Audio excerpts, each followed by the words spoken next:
नमस्कार दोस्तों, मेरा नाम है राहुल और आज मैं आपको बताना जा रहा हूँ टैली प्राइम के बारे में। टैली प्राइम ये मेरा इसी लास्ट ईयर ही आया है वर्जन हमारा। इसमें अपडेट्स वगैरह हुए हैं और ज़्यादा अपडेट हुआ है फरवरी के बाद। अब फरवरी के बाद और ज़्यादा अपडेट हुआ तो जनरली काफ़ी जगह यूज़ में भी आना स्टार्ट हो गया है टैली प्राइम। टैली प्राइम के काफ़ी सारे अलग अलग फीचर्स हैं जो टैली ERP9 में या उसका रीजनल 6.2 वगैरह में नहीं है। तो चलिए शुरू करते हैं। टैली प्राइम में कैसे कंपनी क्रिएट वगैरह करते हैं इसके बारे में हम बेसिक से स्टार्टिंग करते हैं। चलिए शुरू करते हैं टैली प्राइम। ये हमारा टैली प्राइम खुल रहा है। इसका इंटरफेस भी काफ़ी ज़्यादा चेंज हो गया है और आप लोगों को वीडियो कंटिन्यूस देखने के लिए चैनल को सब्सक्राइब कर लीजिएगा, बेल आइकन को प्रेस कर लीजिएगा जिससे आप कोई वीडियो मिस ना कर पाएँ। ये हमारा टैली का इंटरफेस खुल गया तो हम करेंगे कंटिन्यू इन एजुकेशनल मोड। जब ये एजुकेशनल मोड पे करेंगे तो हमें अल्ट के साथ F3 प्रेस करना है। हमें नई कंपनी बनाना सीखना है तो उसके लिए क्रिएट कंपनी पे क्लिक करेंगे। क्रिएट कंपनी सबसे पहले हमें डालेंगे कंपनी का नाम।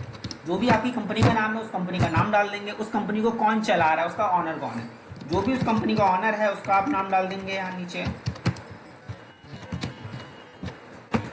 जो भी कंपनी का एड्रेस है वो एड्रेस आप फिल कर देंगे।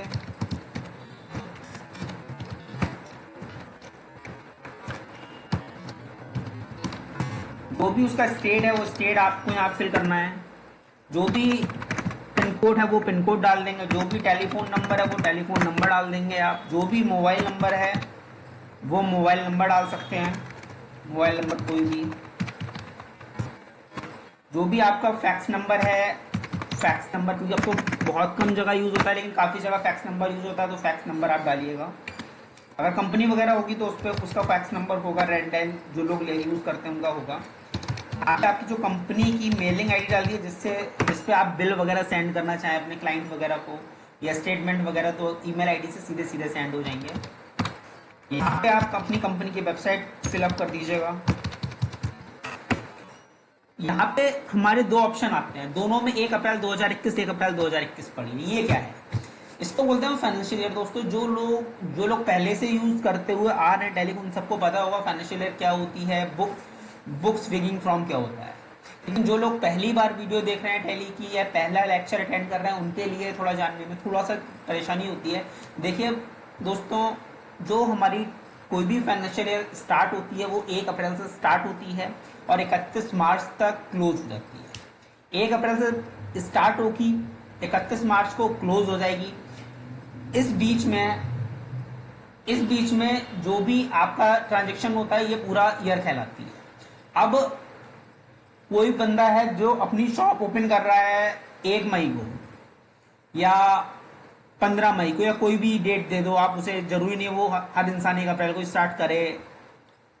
अपनी अपना मन है, किसी को नहीं है तो वो कोई बाद में भी स्टार्ट कर सकता है। तो हम ऊपर तो सेम डेट रखेंगे क्योंकि फाइनेंशियल ईयर हमारा वहीं से स्टार्ट होगा।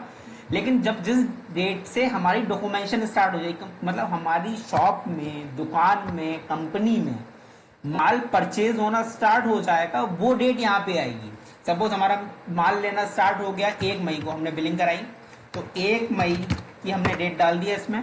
तो 1 मई से हमारे बुक्स स्टार्ट हुई सारे, मतलब जो भी हमारे दुकान स्टार्ट कब से हुई 1 मई से, और हम किस फाइनेंशियल ईयर के अंदर काम कर रहे हैं 1 अप्रैल 2021 से लेके 31 मार्च 2022 तक।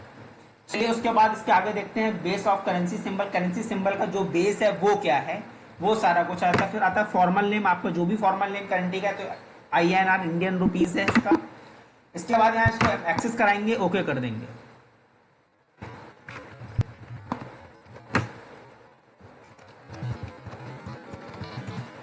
वो उस नाम से पहले से कंपनी बनी हुई थी तो इसलिए थोड़ा सा कंफ्यूजन हुआ। इसको हमने एंटर कर दिया। शॉर्टकट की इसकी कंट्रोल A है सेव करने के लिए।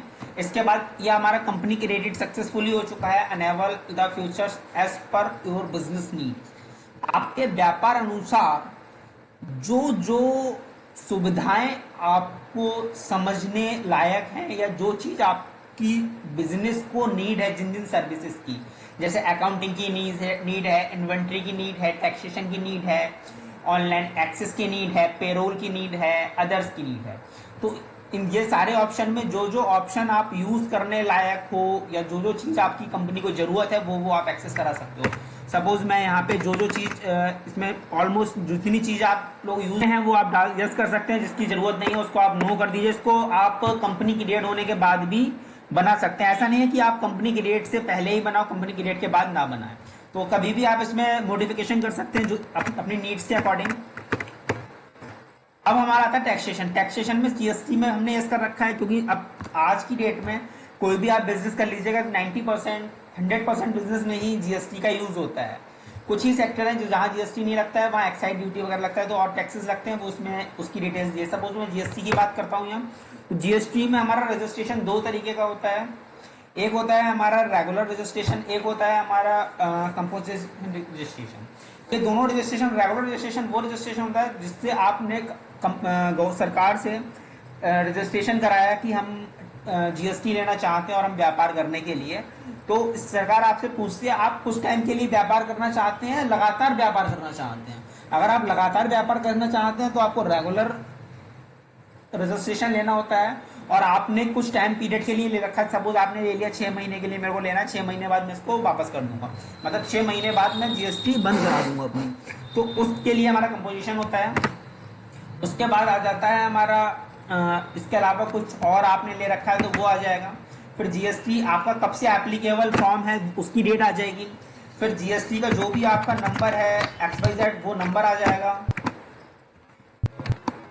उसके बाद आपका रिटर्न है, रिटर्न आपका किस तरीके से होता है, मंथली होता है या ईयरली होता है। अब आपके इसमें दो तरीके के रिटर्न, मंथली रिटर्न होते हैं, ईयरली रिटर्न होते हैं। आपको जिस तरीके से आप अपने रिटर्न फाइल करते हैं या आपकी कंपनी फाइल करती है CXM के माध्यम से, जो भी करते हैं, अकाउंटेंट वगैरह फाइल करते हैं, तो आप उनसे सजेशन ले लीजिए क्योंकि आपको ज़्यादा अच्छे से पता हो कि आपकी कंपनी का रिटर्न कब फाइल।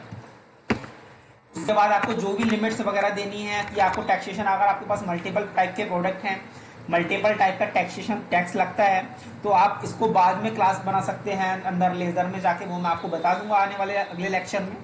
और इसके चलिए आगे, इससे आगे चलते। इसके बाद हमारा ये जीएसटी का कॉन्सेप्ट कंप्लीट हो गया। उसके बाद है अनेबल टैक्स डिटेक्शन, TDS। ये हमारा TDS जिन लोगों को काटता है, कुछ कंपनियां होती हैं जो TDS वगैरह काटती हैं, जैसे आपने PF वगैरह सुना होगा, TCS सुना होगा, बैट होगा। बैट तो अब आना ही बंद हो गया, ये बैट पुरानी जो कंपनियां उनके लिए है, बैट अब अपने यहाँ नहीं चल रहा है और चल रहा होगा तो मेरी नॉलेज में नहीं है फिलहाल। बैट का पहले जब जीएसटी आई है तो हमारा बैट सेट दोनों खत्म करने के बाद ही जीएसटी आई है। उसके अलावा अनेबल एक्साइज, जो एक्साइज का जो टैक्सेस वगैरह होता है उसके लिए आता है सारा कुछ। उसके बाद आता है आपका सर्विस टैक्स, सर्विस टैक्स के बाद आपका ऑनलाइन एक्सेस वगैरह भी ये सारा आ जाता है। जैसा मैं बता रहा था आपको ऑनलाइन एक्सेस में, पेरोल में, अदर्स में, इसमें आपको जो जो फीचर्स भी आपको टैली के यूज करने हैं उन सभी जगह आपको यस करना है। जो फीचर्स आपको नहीं करने हैं वो आपको जैसा है वैसे छोड़ दीजिएगा। जैसे कि टैक्सेशन में 90% लगभग 100% जीएसटी यूज तो हो ही रहा है, सभी का जीएसटी लगता है तो जीएसटी लगेगा ही लगेगा। अब जीएसटी की जो भी इंफॉर्मेशन होगी वो आपको यहाँ पे करनी होगी। ये हमारा दो तरीके का जीएसटी का रजिस्ट्रेशन होता है, एक होता है रेगुलर टाइप, एक होता है कंपोजिशन टाइप। जो भी आपका सीए वगैरह होगा जिसने भी जीएसटी अप्लाई कर रखी होगी वो रजिस्ट्रेशन, वो आपको जीएसटी के आपका रजिस्ट्रेशन पे लिखा होगा कि ये रजिस्ट्रेशन आपका कौन सा है। रेगुलर है तो रेगुलर बेसिस का और कंपोजिशन है तो कंपोजिशन का। जीएसटी एप्लीकेशन फॉर्म, जीएसटी कब से शुरू हुई है आपकी वो, उसके बाद आपका जो भी जीएसटी का नंबर होगा यहाँ वो नंबर आ जाएगा। आपका जो ITR फर्स्ट है वो मंथली जाता है या क्वार्टरली जाता है। अगर आपको मंथली जाता है तो आप मंथली लिखेंगे, क्वार्टरली जाता है तो आप क्वार्टरली करेंगे, जैसा आप करना चाहें वैसा आप कर सकते हैं। इसके अलावा आपको जीएसटी के रेट आपके सेट हैं पहले से ही कुछ डिटेल्स में, या मल्टीपल आइटम्स पे आप काम करते हैं तो आपको कंफर्म नहीं है कि किसी पे 18% टैक्स जा रहा है, किसी पे 5% जा रहा है, किसी पे 7% जा रहा है, किसी पे कितना जा रहा है, किसी पे कितना जा रहा है। तो जहाँ पे आपको मल्टीपल टाइप का टैक्स देना होता है वहाँ इसको हम नो रखेंगे, बाद में हम इसकी क्लासेस बना लेंगे टैली में आगे चल के लेजर्स में जाके। वो हम आपको जैसे लेक्चर आगे बढ़ता रहेगा, नेक्स्ट लेक्चर आएगा मैं आपको बताता रहूँगा।